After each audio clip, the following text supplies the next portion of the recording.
It is finished, guys. 2,000 years ago. Thank you, Lord God Jesus, sa pagpapala at gabay. Ito nga ay panahon na naman ng pagninilay-nilay.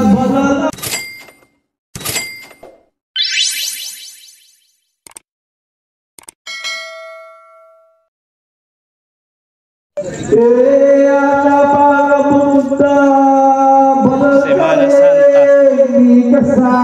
Ito ay ang panahon ng pamamanata, pagninilay-nilay, at higit sa lahat, ito ang paggunita sa ginawang pagpapahirap ni Jesucristo upang tayo ay maligtas sa ating mga kasalanan. So maraming ang pamamaraan ang ating mga kababayan dito sa gitnang Luzon na ginagawa upang sa ganun ay may pakita ang pakikisimpatya sa tinatawag na pamamanata sa araw ng Semana Santa. So ngayon, guys, ay matutunghayan ninyo ang mga video o ang mga kaganapan na ginagawa dito sa lugar namin upang sa ganun ay may dokumento ko rin sa inyo, guys, kung ano nga ba ang kabuluhan ng Semana Santa dito sa naming lugar. So ang linggong gagawin ng pamamasa ng pasyon ganun ay pamamanata o tinatawag na Semana Santa dito sa so iba't ibang pamamaraan nga ng pamamanata ang ginagawa ng mga dito sa Central Luzon. May kanya-kanya tayong paniniwala na kung ano ang gagawin natin sa araw-araw. So malalaman din natin kung ano ang kaseryosohan ng bawat individual sa kanilang ginagawang pamamanata.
So kakaiba ang pamamaraan ng mga ibang lugar dito sa aming lugar upang idaos ang Semana Santa. Ito ay isa lamang sa mga sekta ng sityo dito sa lugar ng Tarlac City.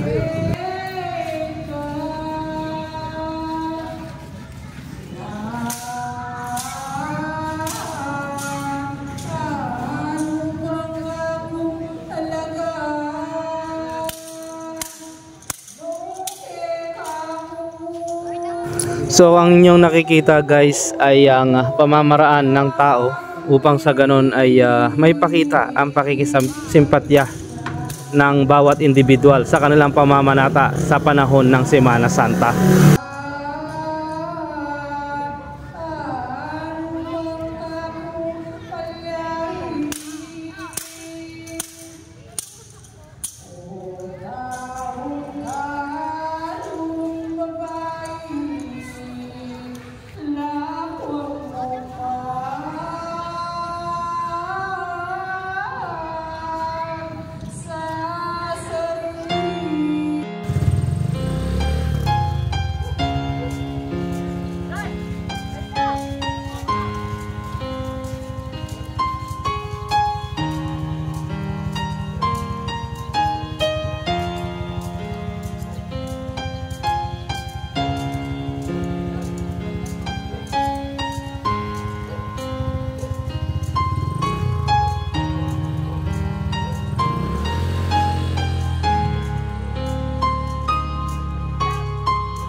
May mga pamamaraan na alam naman natin ng kabanalan ng kanilang ginagawa, at may mga pamamaraan na kung minsan ay tinutuligsa. Pero sa ating sarili, tayo mismo ang nakakaalam kung ano ang sinseridad sa ating ginagawang pamamanata sa araw ng Semana Santa.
Sa mga panahon na kagaya nito, mararamdaman natin at makikita ang sinseridad sa kapatawaran ng ating mga kasalanan at sa adhikain na may nais tayong matanggap o mapulfill sa ating pagkatao.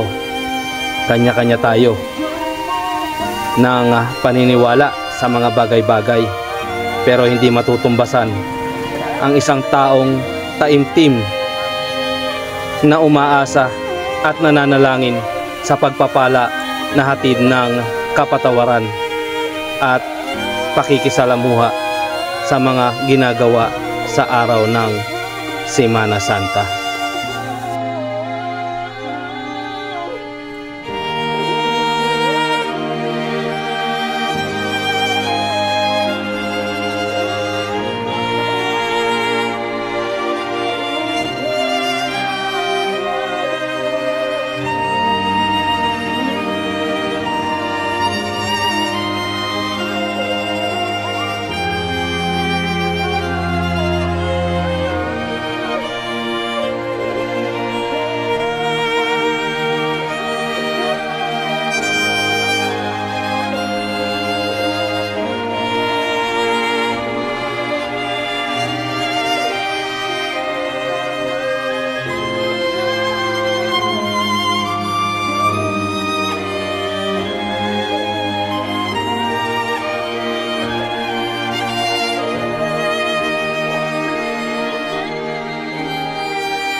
Ang kabanalan ng kanilang ginagawa ay hindi masusukat sa pagpapagal na kanilang dinaranas sa mga oras na ito, bagkus sa paniniwalang sa pamamagitan ng kanilang ginagawa ay nakikisimpatya sila sa paghihirap ng ating Panginoong Hesus mula sa krus ng Kalbaryo.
Marahil marami sa mga iilan ang kumu-question o nagtatanong bakit kailangan pang gawin ito samantalang alam naman natin sa ating sarili na ginawa at tinapos na ito ng ating Panginoon 2,000 years ago.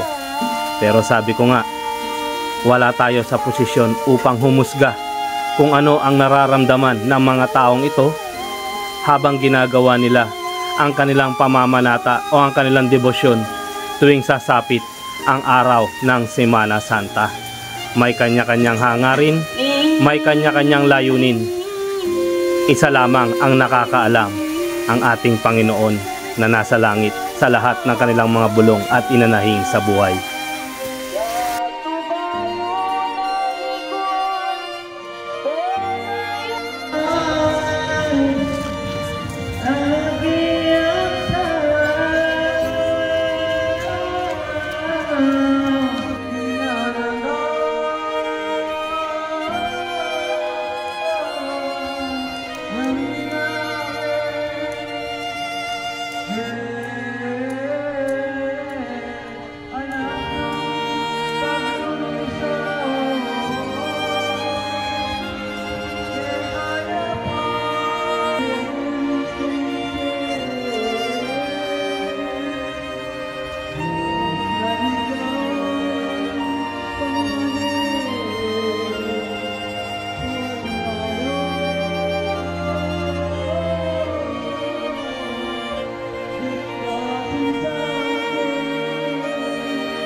Sa kabila ng mga pagtuligsang ito, makikita mo, ikaw mismo na makakasaksi sa kanilang ginagawa kung gaano kasinsiro at kabanal ang bawat hadhikain ng mga taong lumalahok o gumagawa ng mga debosyon na kagaya nito.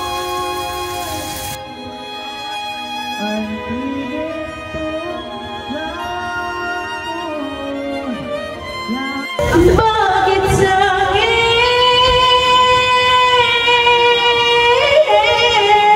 nimitakbo? Sa mga tagpong kagaya nito, hindi maiwasan ng inyong lingkod na bumagsak ang aking mga luha sa mga paghihirap. Gaano pa kaya kung nasaksiyan mismo ng inyong lingkod ng dalawang mata ang pasakit at paghihirap ng ating Panginoon habang tayo ay tinutubos sa ating mga pagkakasala.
pamamaraang ito, masugpungan nawa ng bawat individual ang kanilang kaganapan o ang katuparan ng lahat ng kanilang mga hiling at hinanaing para sa ating Panginoong ito. Anuman ang kanilang mga dahilan, mga sakripisyo, mga pagpapagal, wala tayo sa posisyon upang sila ay husgahan, sapagkat lahat tayo ay dumaranas at nandirito sa mundong ibabaw, patuloy na lumalaban sa hamon ng buhay. Kaya't sa munting pamamaraan upang magkaroon ng pag-asa ng kaliwanagan at pagpapala na ating inaasam mula sa ating Poong may likha.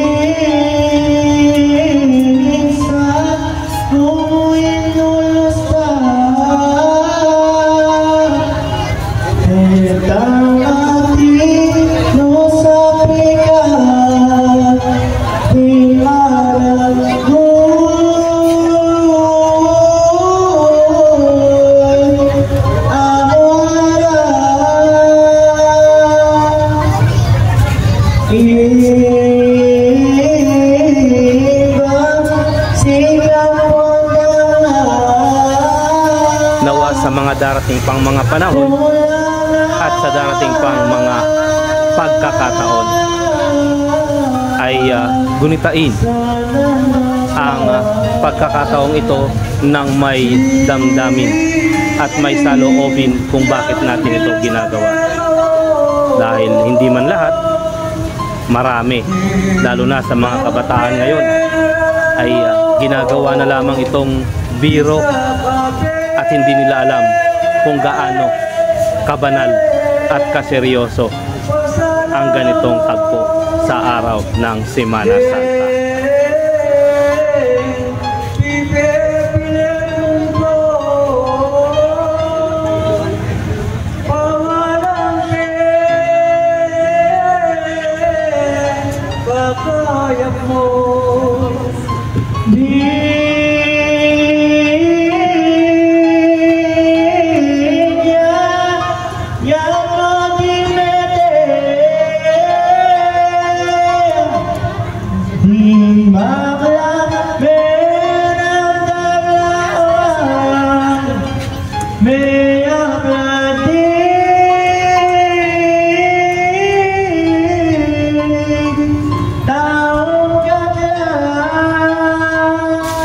At sa mga lumalahok sa mga banal na gawain na kagaya nito, nawa ay makita rin ang sinseridad ng isang pagbabago bilang isang individual at bilang isang Kristiyano, sapagkat sabi ko nga sa inyo, ang gawain ito ay banal.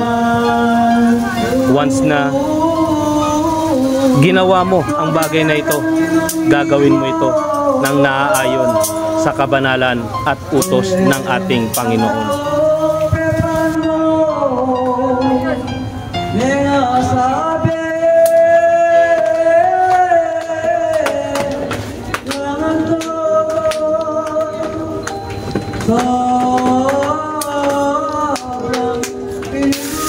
Sapagkat para sa inyong lingkod, ang pamamanata ay hindi natatapos pagkatapos ng Semana Santa, sapagkat kung ikaw ay sincero sa iyong ginagawa, kapag ikaw ay na-engage na sa ganitong gawain, sisiguraduhin mo na ikaw ay isang magiging bagong tao at tatalikdan anuman ang mga kamalian na iyong mga ginagawa.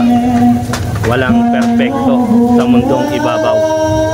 Lahat tayo ay nagkakamali. Lahat tayo ay may mga pagkakasala. Ngunit sabi ko nga sa inyo, kung ikaw ay sincero sa iyong mga ginagawa at humihingi ng pagpapalang kalakip sa bawat hakbang na ating tinatamasa, dapat suklian natin ito ng tamang gawa. Marami ng tagubilin ang iniutos sa atin ng ating Panginoon upang maging tama ang landasin na ating tinatahak. Nawa ay maging inspirasyon tayo sa bawat individual na nakakasalamuhan natin sa araw-araw.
Oren, payakap muna.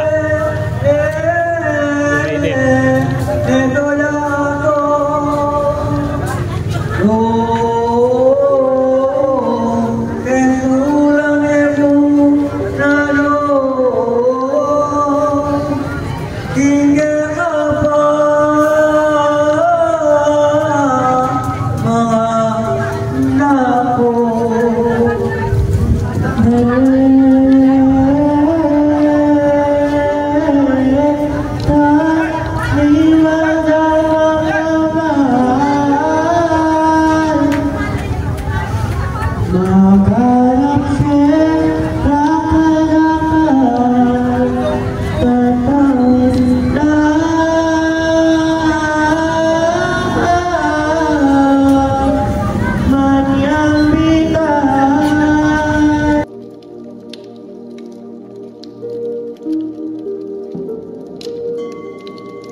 Nawa ay magsilbing gabay at aral ang ginawa ng mga individual. Panalan na nangyari Semana Santa 2025 at dito nga po nagtatapos ang lahat ng ito, Biyernes Santo, at natapos po ang Semana Santa dito sa gitnang lungsod. So itong yung lingkod, be finest world, always choose to be happy and be courteous.